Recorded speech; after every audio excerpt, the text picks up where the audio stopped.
ঈদের আগে মার্কেটগুলো এখন ভিড়ে ঠাসা, চারিদিকে উৎসবের আমেজ, বাচ্চাদের হাসি, নতুন জামার খুশি। ঈদের জামা হাতে নিয়ে সন্তানের আনন্দিত মুখ দেখে বাবার হৃদয় ভরে ওঠে ঐশ্বরিক প্রশান্তিতে।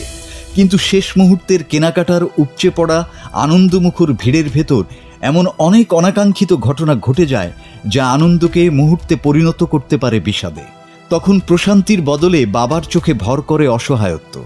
ঈদের মার্কেটে এক বাবার আনন্দ এভাবেই কয়েক সেকেন্ডে দুঃস্বপ্নে পরিণত হলো। ঘটনাটা খুব সাধারণ কিন্তু ভীষণ কষ্টের।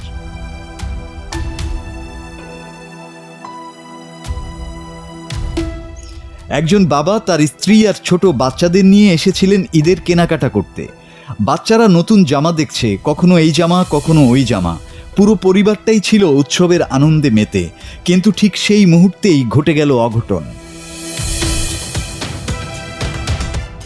বাচ্চাদের জন্য জামা দেখার সময় ভিড়ের সুযোগ নিয়ে একজন পকেটমার খুব নিঃশব্দে তার পকেটে হাত ঢুকিয়ে দেয়। কয়েক সেকেন্ড আর তাতেই শেষ। হয়তো এই বাবা টাকাটা জমিয়েছিলেন অনেক কষ্ট করে, শুধু পরিবারকে একটু খুশি করতে। কিন্তু এখন তারা কি নিয়ে বাসায় ফিরবে?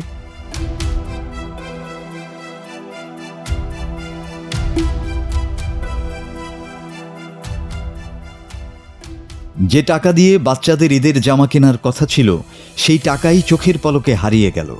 ভাবুন তো, তখন সেই বাবার অনুভূতিটা কেমন ছিল?